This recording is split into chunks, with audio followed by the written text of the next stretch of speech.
Hello everyone, Niev here, and I am starting a new series, and this is the first video, and I'm not sure how it's going to go.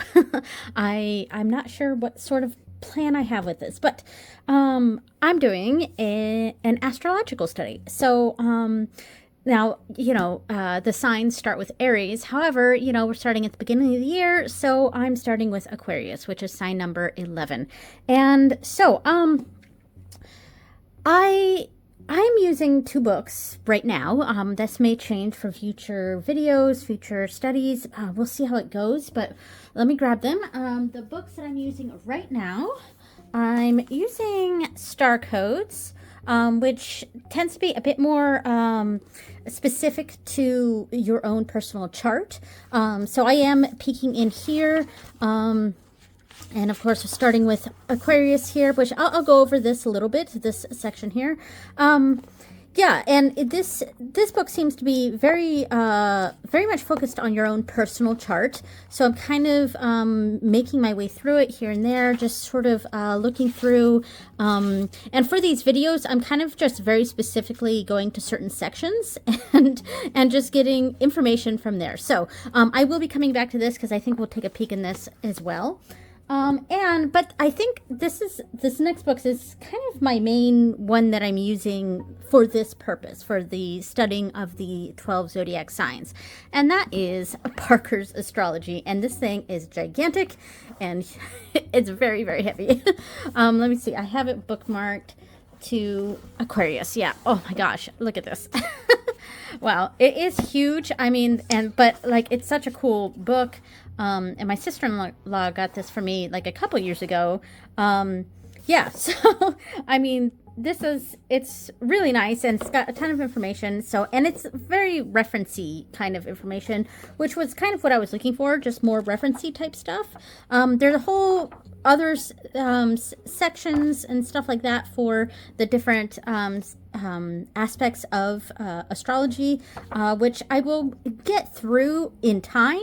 But right now, I think for this study that I'm doing, I'm really just focusing on the 12 zodiac signs and what they represent. So, we've got that. Now I actually, right before I turned on the camera here, I actually filmed myself decorating my page in my spiritual journal for this year. This is my spiritual journal. I have a whole section for the astrological study right here. I haven't put in the cover pages for it yet. I've decorated the page, but I'm gonna paste in something that says something about astrology. So, like, for example, my section on Sabbats, I have it in Japanese and I have it in Irish right here. And so I'm going to do the same sort of thing for the astrological study. So that's going to be here. It's just not decorated right now. Not yet anyway. But I will go ahead and insert now a video of me doing the astrologicals, like doing the page for Aquarius. And I may or may not have a voiceover of that. Yeah. Okay, so while I'm decorating my pages here, I'm going to kind of read a little bit of what the Starcodes book has for the section on Aquarius. So they have the keyword as collaborate. And yeah, and of course it says that the dates for Aquarius is approximately January 20th through February 18th, and I definitely think of January 20th as Aquarius because one of my kids' birthday is January 20th, and she is an Aquarius. This book has Aquarius being ruled by Saturn in traditional astrology and co-ruled by Uranus in modern astrology. And it says that it's connected to the ankles, which is interesting. which we use to turn from one direction to another when walking in a crowd. Very interesting. The symbol for Aquarius, of course, is the water bearer, not the water itself, but the person fetching, carrying, and pouring the water. Yeah, and a great service to the community. So I thought this next section was kind of interesting because it's talking about how where you have Aquarius in your chart. And how that might affect you. So it says here, where you have Aquarius in your chart, you can get spacey, lost, or disconnected. Here, you may be tempted to talk yourself out of honest emotions because of some philosophical rebellion, or because you are overly aware of what others might think and get stuck in what you think you should feel. Yeah, that makes sense. Because you're naturally farsighted, you may need a pair of emotional reading glasses. You can see the big picture but miss the feelings of people next to you. Here, your challenge, and that's the category of this section, the challenge, is to know what you feel at the same time you reach out and build intimacy with others. Yeah, so where you feel that emotional disconnect, ask what you're avoiding, redirect that Aquarian vision to see the whole picture near and far. So that's a very interesting. There's other sections in here that I also want to, I don't want to read the whole thing. But yeah, the sections about the signs here in this book are something I wanted to touch on in this video, and of course I'm filming the voiceover later, and I totally forgot that I didn't go into the book when I was doing all the rest of this recording. So that's why I was like, oh, I'll do the book part during the voiceover. So hopefully that's okay. And I'm checking what I'm doing on in my book right now. So I used a lot of stickers and washi tape, of course, and decorated the bottom parts. Hid the dated parts, and then wrote the information about Aquarius. So hopefully this has been a fun watch. So on the next section in the book, it's titled Practical, and here you are called to collaborate, to both honor the collective experience and revere the communication it takes to create this healthy collaboration. Where you have Aquarius, you have the key ability to understand how the group works, what's expected, what others need, and how best to work in a team. Interesting. You can help us see beyond our individual needs and see the bigger picture. If you start from an honest perception of what's going on, even if it goes against your original theory, you can develop new philosophies or policies that help us work together. So I'm sorry if I'm stumbling over my words. I'm actually not a very good reader. I never have been. I have a little bit of a reading disability, but I try my best. So all right. And then the section on gift, which I find interesting. So Aquarius holds a paradox, which when well balanced becomes a multidimensional gift. Aquarius's traditional ruler Saturn asks you to know what society expects. Aquarius's co-ruler Uranus encourages you to step outside of the box and reinvent the form. Of course, that makes sense for Aquarius.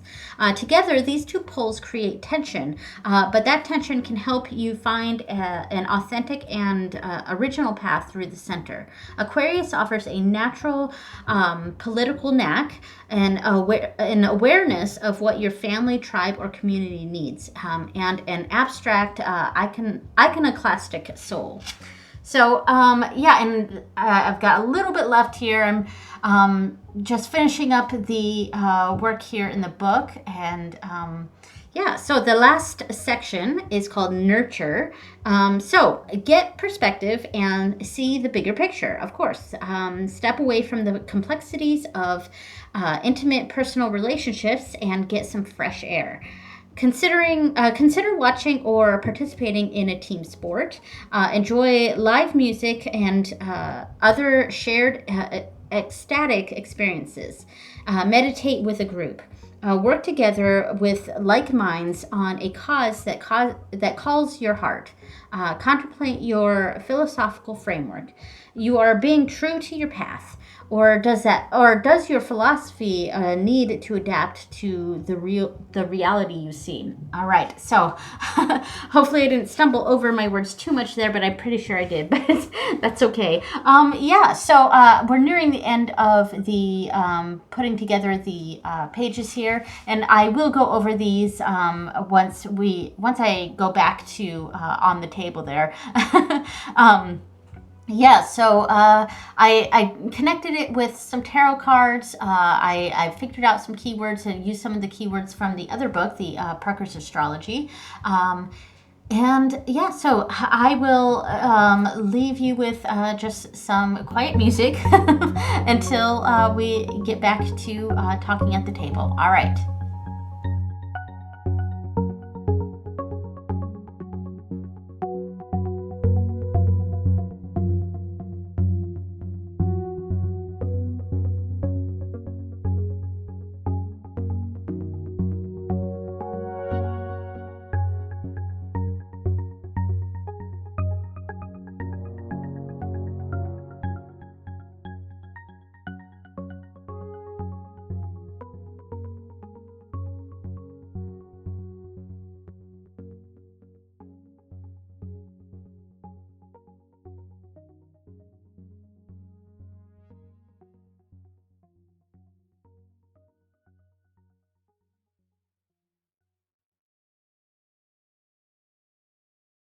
So there we go. That is this is the page for that. I've decorated it on screen for you. What I had written over here is that Aquarius is fiercely independent, original, and optimistic.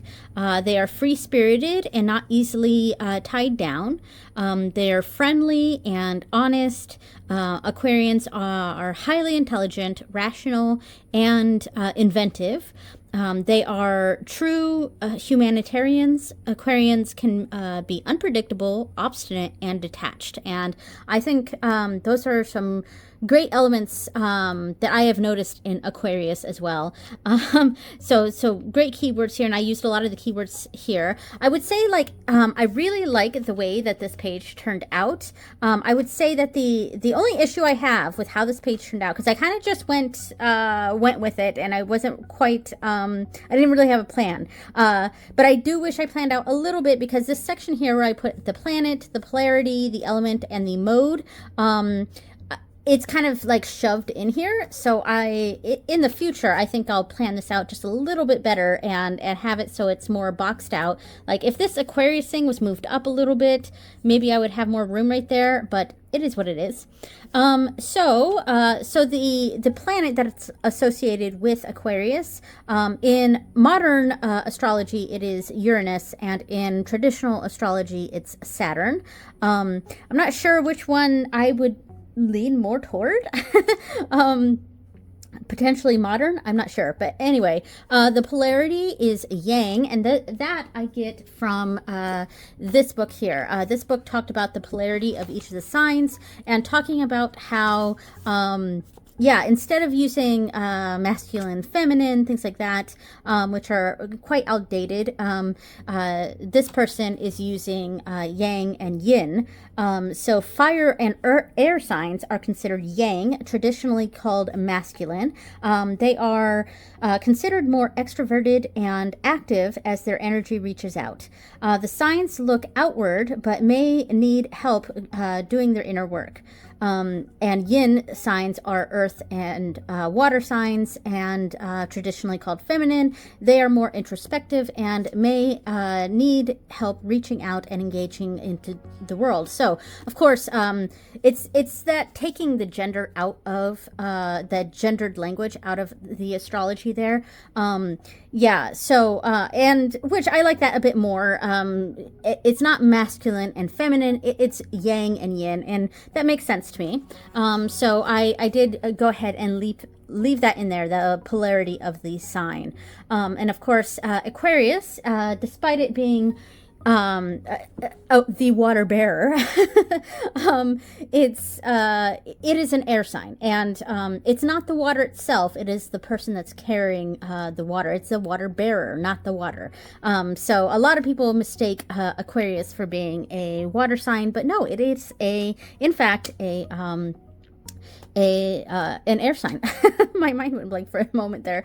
Yeah. Anyway, so for tarot, I'm pulling out, I picked, so what I think I'm going to do for these, I'm still, again, still figuring this out. So this first video is a bit of a hodgepodge, and yeah, it's kind of an experiment. I do want to keep up with it. I may change around how I do things in the future videos, but yeah, we're going with it here. But for tarot, I thought I would pull out, my deck that I feel most represents the sign that the zodiac sign that I'm studying that month. And for Aquarius, the tarot deck that I have that I feel is the most Aquarian deck is this one, and it is the Art of Adventure Tarot. Yeah, so this just feels, it feels very Aquarius, and it also feels very, Sagittarius, you know, but, this was the first deck I thought of when I thought of Aquarius, though, so, yeah, and Aquarians to me are quite, bizarre, and, like, not, of course, that's a very blanket statement, but, it's... Oh, how should I explain this? They're very unique in the sense that, like, some of the keywords I had were like free spirited, or spontaneous, inventive. Those sorts of keywords I think are kind of giving way to what I think of when I think of Aquarius, and they're kind of out there, very spacey. Yeah.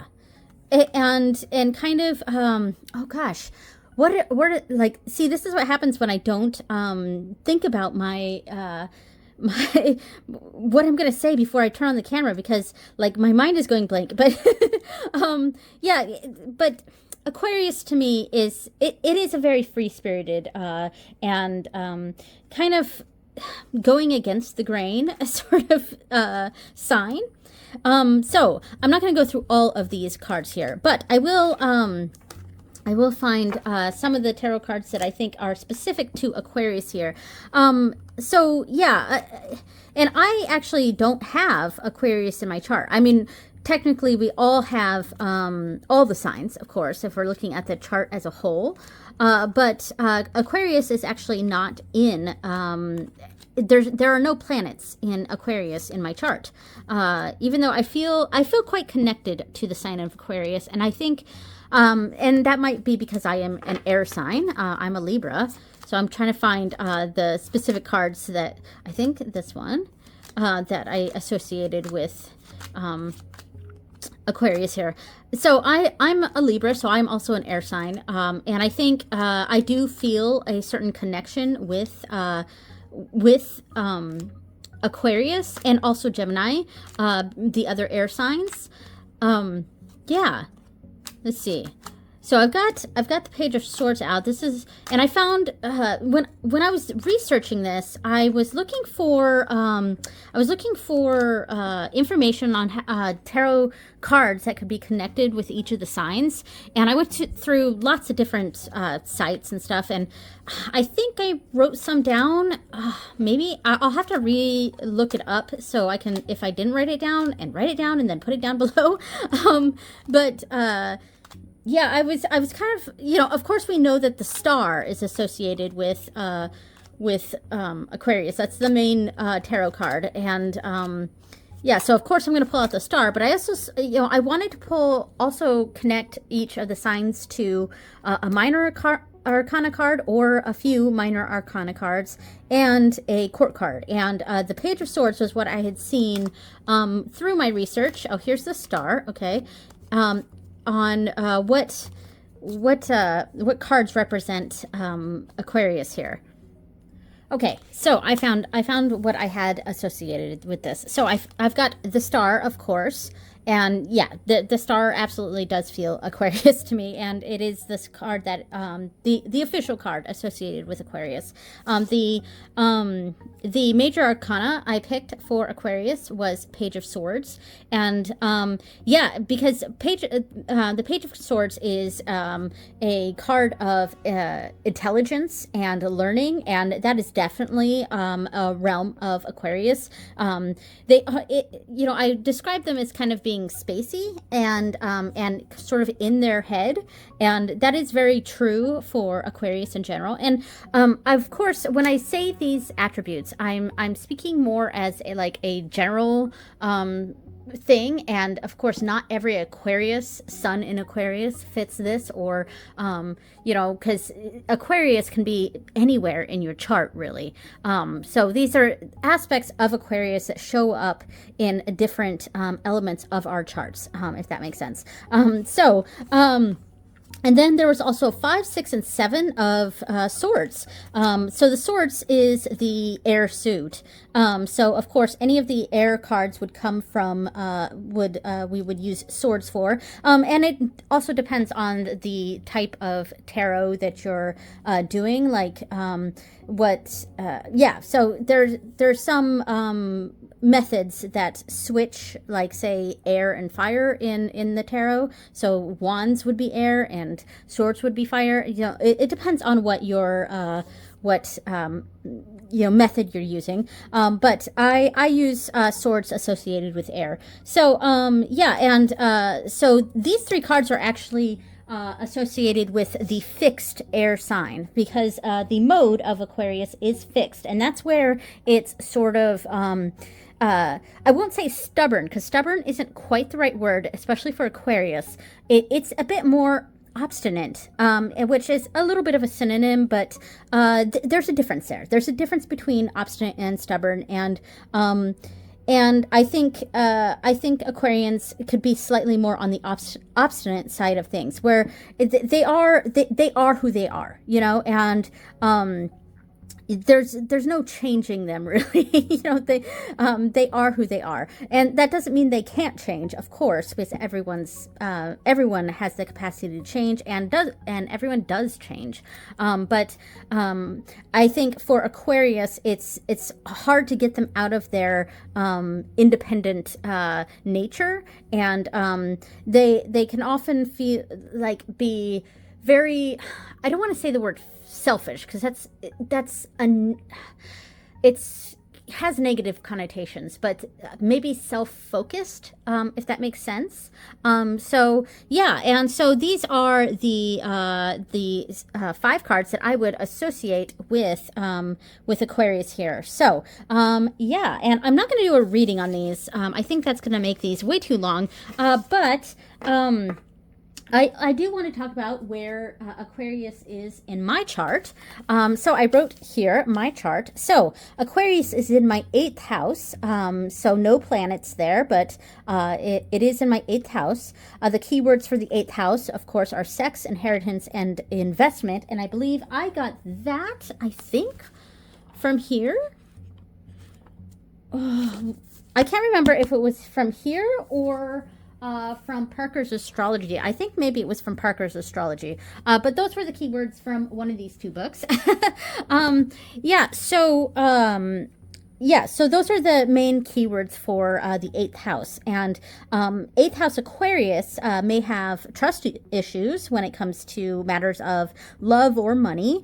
They may have unconventional views on spirituality and sexuality. And that's one of the main things about Aquarius too, is I would use that as potentially another keyword, is very unconventional. Unconventional is a very Aquarius trait there. Yeah, 8th house Aquarians tend to have a knack for uncovering hidden truths.